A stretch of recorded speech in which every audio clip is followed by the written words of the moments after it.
You're listening to the Cyberwire Network, powered by N2K.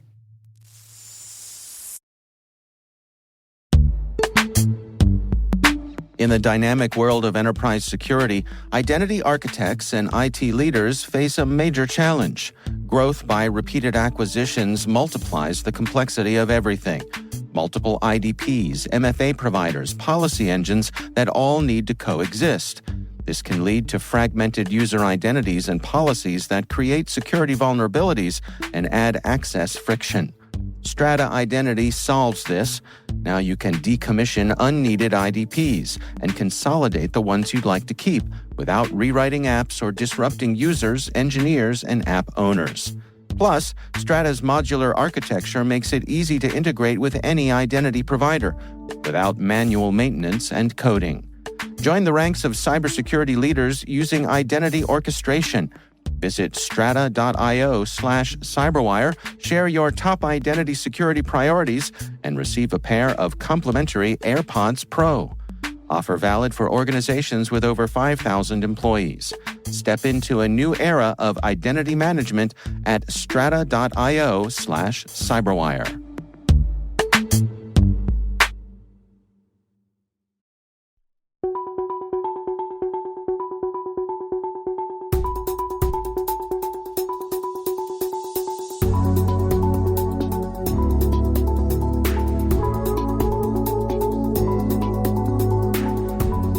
Hello, everyone, and welcome to this special edition N2K Cyberwire podcast. In this featured Solution Spotlight episode, N2K President Simone Petrella is talking to Aaron White about Business Roundtable's Cybersecurity Workforce Corporate Initiative, the recently released Cybersecurity Workforce Playbook, and the collaboration between Business Roundtable and NICE to strengthen the cybersecurity workforce ecosystem.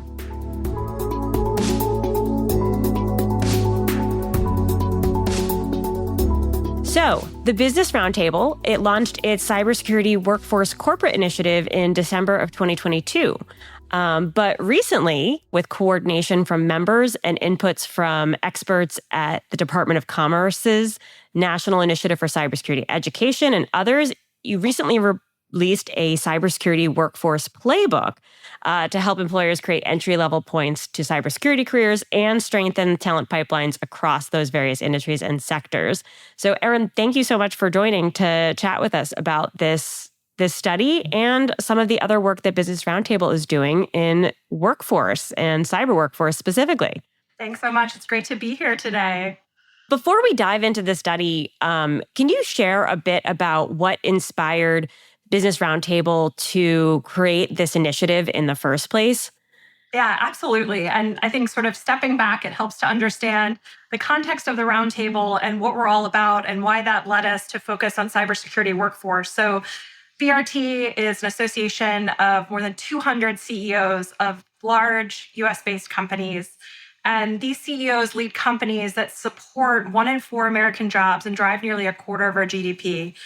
And they develop and they advocate for policies to try to, promote a thriving U.S. economy, but also expand opportunity. And that we believe those two things go hand in hand. But in addition to policy, the CEOs and their teams work together on practice. They want to solve workforce challenges that to some extent are within their control to solve. There are things that they can do in thinking about the talent lifecycle, how they hire, promote, and retains talent that they can control, aside from policy. And so that's sort of what we do is we think about ways that the companies can come together to solve these common challenges.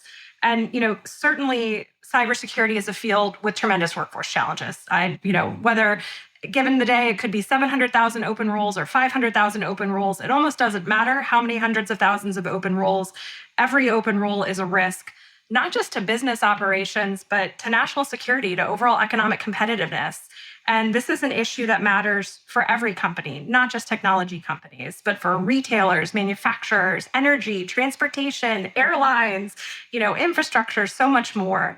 And so our members really care about this workforce shortage, not just for themselves, but for the broader communities in which they operate, for their supply chains, recognizing that if they can't fill a role, it's highly likely that a local school district, hospital system, energy infrastructure utility, they can't fill a cybersecurity role. So they wanted to come together and say, what are we seeing that's working to solve these workforce challenges?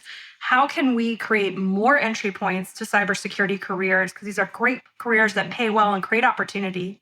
How can we create more entry points to those careers for not just for talent that we consume, but talent that will support the nation's security infrastructure as well? So it was really what was behind kind of launching this effort. One of the things that I know struck me immediately in learning about the effort, but also seeing it borne out in the study is I have gone on record for years now, kind of pointing the finger at the private sector, saying there is this false expectation that the industry is somehow supposed to create these people and that the private sector will just absorb them. And so to see this concerted commitment to no, like we want to be part of the solution here, and here's what we can do to actually internally help make that change in workforce is just such a step in the right direction, in my opinion. So it's really exciting to see so many large scale companies who have the ability to like push that needle forward to come together and commit to doing that. Absolutely. And I think, so many of them realize we can't have a chief information security officer in 2 years if we don't have more entry-level staff today. And so this need will only continue to grow. I don't have to repeat the number of threats that you see in the news almost every day.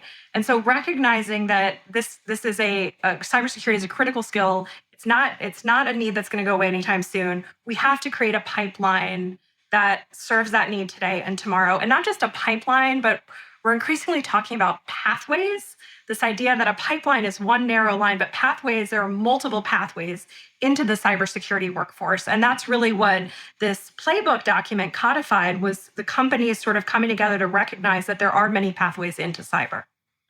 Yeah. One of the things that I know comes up a lot when people discuss this issue is, is it a talent or a workforce gap, or is it an experience gap? And you just pointed out, rightly so, that you can't make the numbers work. The math doesn't work in supply and demand if you're not willing to grow someone from entry level or a mid-level role into those senior roles. You can't create overnight experience. And so what in the discussions that you all have been having, or what was reflected in the playbook as we start to get into that conversation, how were your members thinking about that kind of reality where you have to invest in some entry level or other pipeline entry points of talent in this field?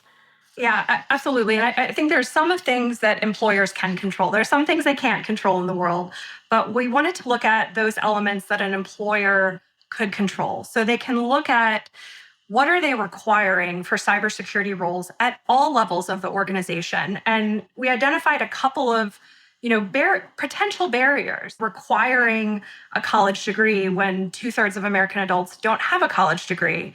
And some studies of cyber hiring managers have said, hey, the degree doesn't necessarily translate to your ability to perform as a cybersecurity professional. So looking at degrees, understanding what types of degrees are necessary, where and when.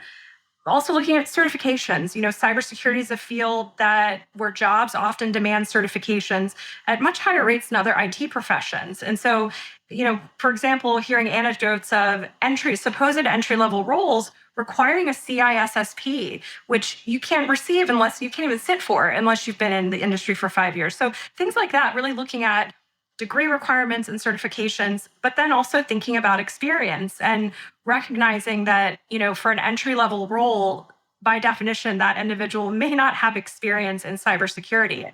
So what can employers do to overcome those challenges? Certainly, they can strip some of those requirements out of job descriptions, but they can also look to bridge those gaps for individuals. So we have some companies who are saying, hey, come in with an English degree, some aptitude and interest in cybersecurity, and we'll help provide some of the hands-on keyboard technical training, for you to skill yourself into a cybersecurity field. Or maybe, hey, we want to give college students or 2-year students or students in a nonprofit training provider program some hands-on keyboard experience, so we'll support a cybersecurity challenge or a competition, ways to help bridge some of those gaps for the workforce at different stages. So that's really the kind of conversation we've been having. Right, which is really interesting because there is truly a gap between the formal or informal education someone might receive or even the training they get and there's a difference between that and being job ready. And I think what you're describing is how do we create a job ready cybersecurity workforce, not necessarily just a pipeline of people who have cybersecurity expertise. Yeah, really well said. And job readiness is partly on the job seeker, but it's also partly on the employer. And our employers recognize that. And they are large employers and they do a lot of learning and development programs. And so they're increasingly willing to lean in and say, if someone comes in, again, with interest and aptitude, can I help provide them with that additional skill set? And we had a really interesting conversation one day among sort of 10 companies about this problem. And someone said, we don't expect almost any other role, someone to show up ready 100%, hit the ground running on day one. When I think about my first day at the Business Roundtable, I was still, trying to find my way down the hall to the office, right? So I wasn't job ready on day one. So why would we have that expectation for cybersecurity professionals? Even though, of course, the risk is high, and we know that there is a real risk if you don't have people with the right skills. It's a business risk and a security risk. But I think there's a willingness to say, how can we help that person get more ready for the role once they're in the door with, 80% of what they need? Yeah. Veering away from the study for a second, what do you think has kind of spurred this kind of mass recognition upon employers at this point? Is it like what in the set and setting of this particular time and moment that there's this recognition of we have to come to the table and help the workforce become job ready here too? I think stepping back, we're at the landscape right now of consistently record low unemployment for year over year. So that means there's not as many people who are looking for work who can't find it. We're just overall across industries, a smaller pool, whether we're talking about healthcare or infrastructure or, welding or any other sort of discipline. So we see this as a labor shortage. And I think in a labor shortage, companies are, and just employers in general, public and private sector, they're more willing to get creative and experiment. And so there's sort of a supply side problem across the board. Alongside that, over recent years, employers have been getting more creative. The skills first hiring movement is several years old now. This idea that we hire and promote for skills rather than for years of experience or degrees. There's a willingness to explore new populations who historically have been overlooked or kept out of the workforce, like individuals with criminal records or others. So I think there's sort of this movement of employers increasingly recognizing how they have to grow talent pools alongside just the reality of a labor shortage. Now, that's sort of generic workforce writ large. How about cybersecurity?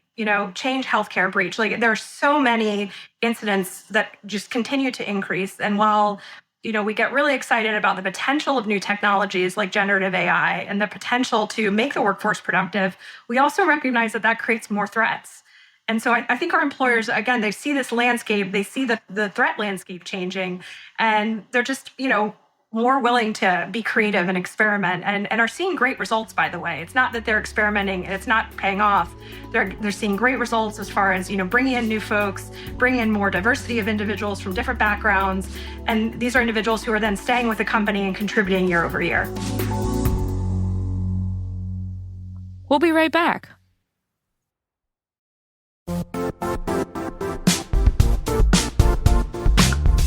And now, a word from our sponsor, Zscaler, the leader in cloud security.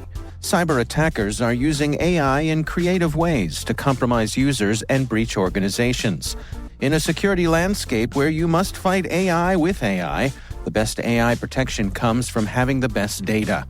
Zscaler has extended its zero-trust architecture with powerful AI engines that are trained and tuned by 500 trillion daily signals.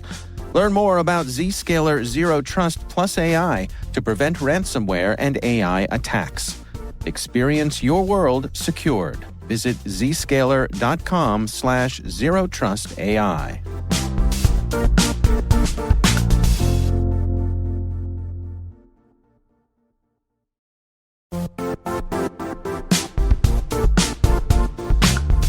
Don't struggle to align your organization's cybersecurity with business risk. Get the only solution that goes beyond reacting to threats with vulnerability and risk monitoring. You need the next evolution of MDR, and only Critical Start delivers it.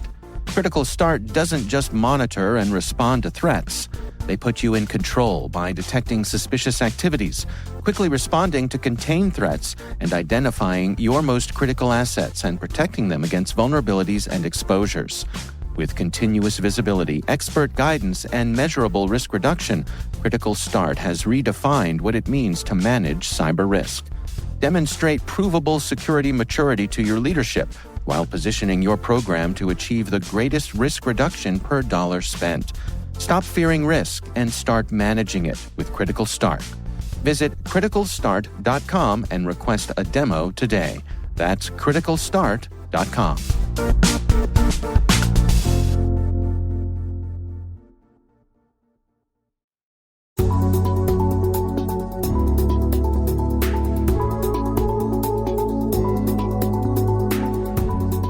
You touch on in the playbook some of the more widely applicable recommendations that other employers can use if they're dedicated to really trying to make an employer focused dent in the cybersecurity workforce kind of shortage.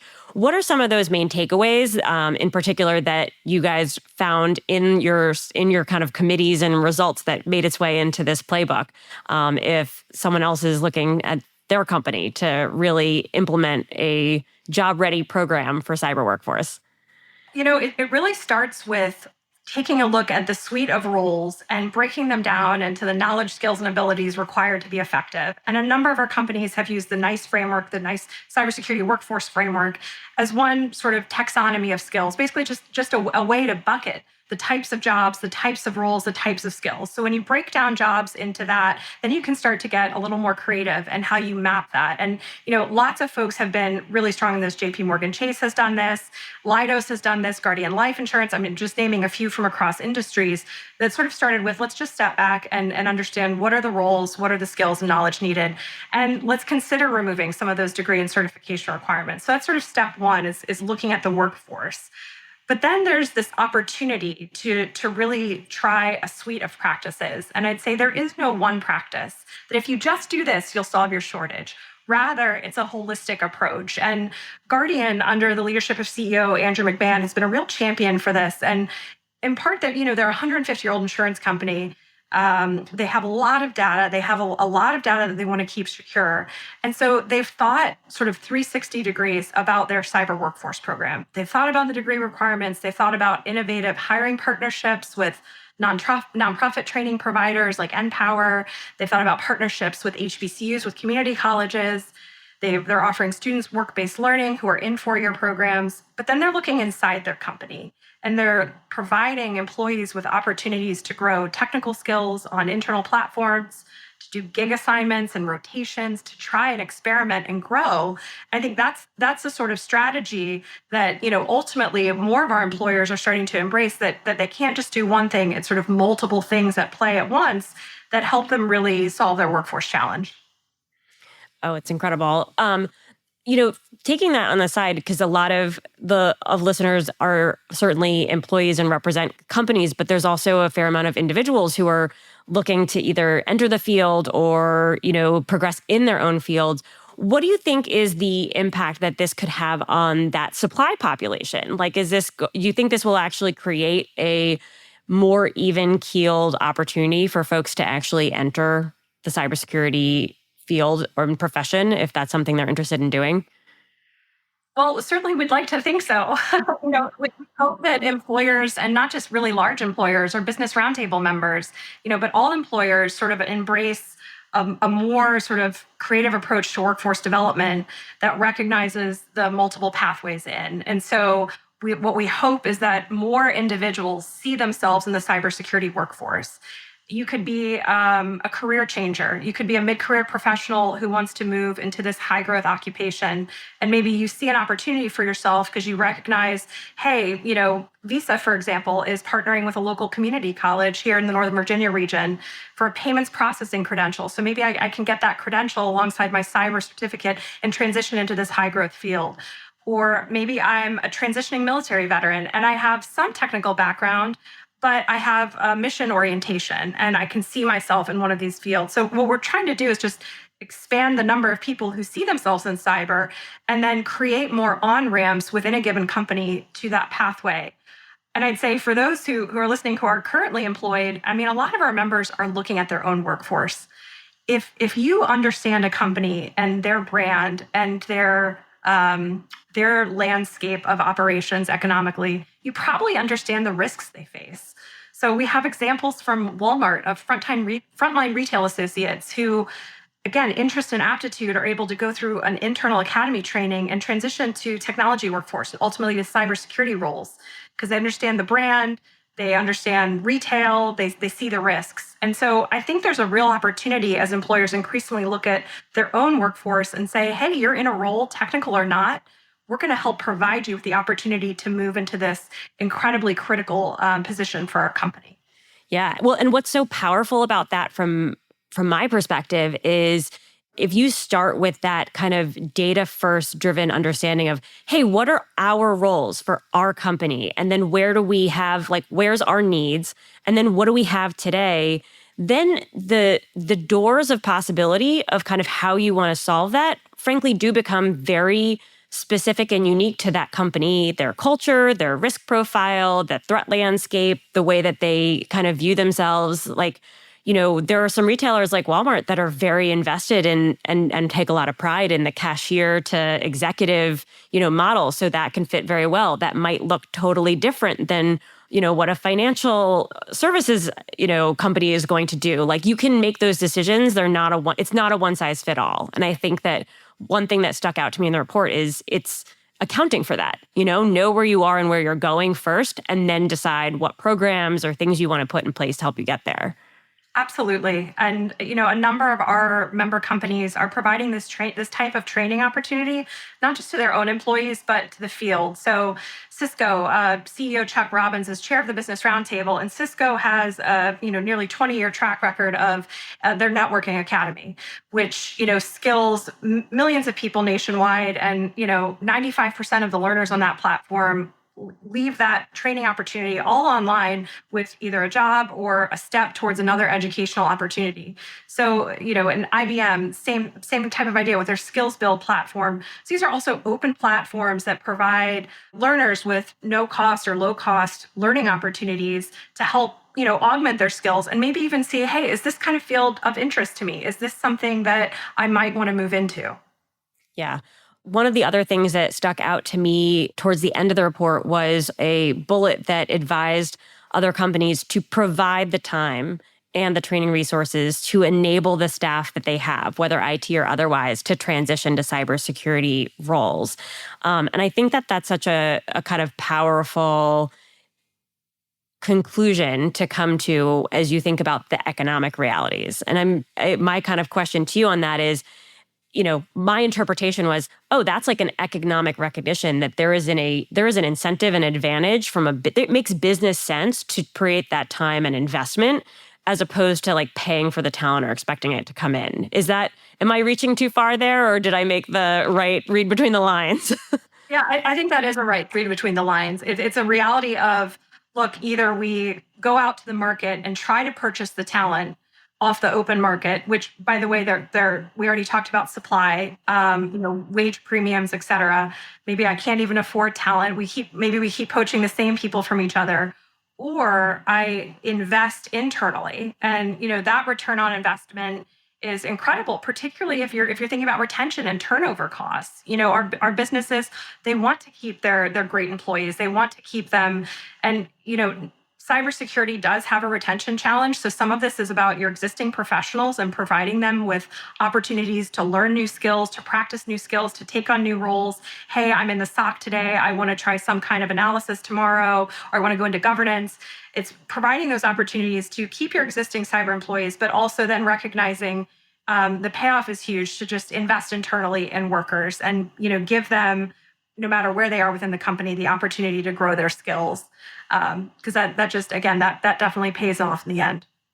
You mentioned at the very beginning that many of your members have leaned on the NICE framework and the NICE cybersecurity workforce framework to inform the way that they've kind of done their inventories on this. And I believe that Business Roundtable, as well as some of your members, will be, working and representing your interests at the upcoming NICE conference. But can you share a little bit more about how Business Roundtable, your membership, and NICE are working together to kind of jointly tackle this?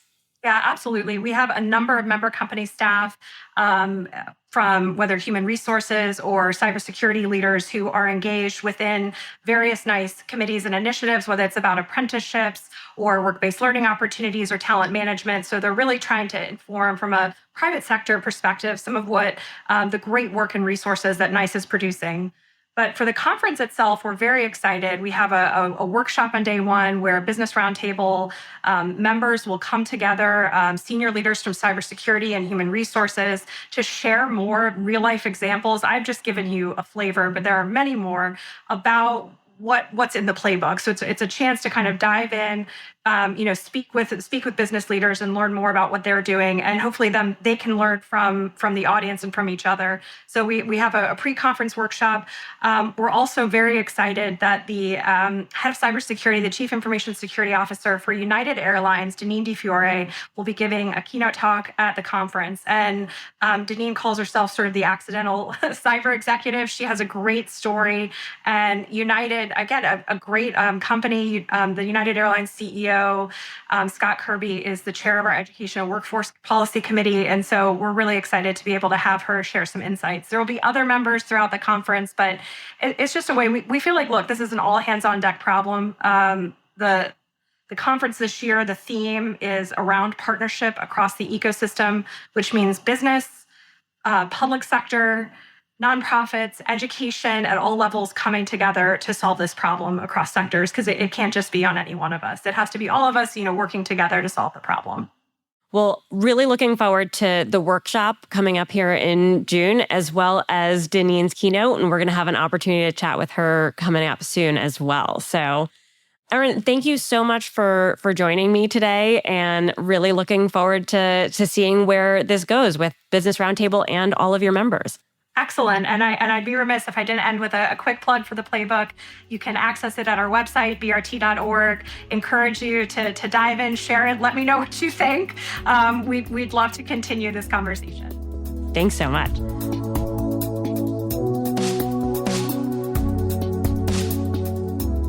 That's our special edition N2K CyberWire program.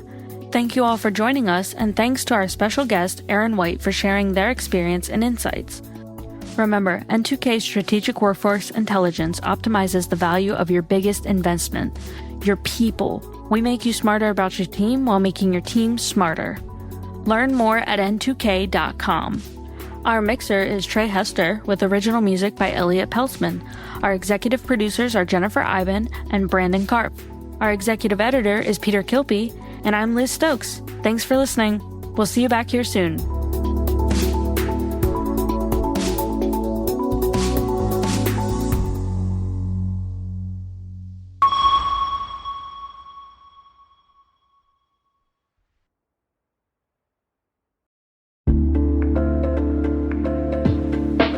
Hey all, Rick here. At N2K CyberWire, we're dedicated to continuously improving the quality of the news and commentary on our network. That's why we're inviting you to participate in our 2024 audience survey.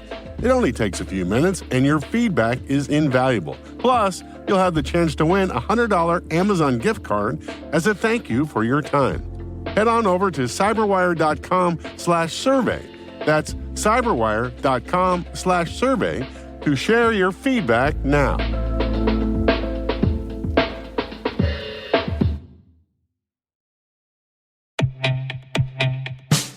And now, a word from our sponsor, 6 Sense.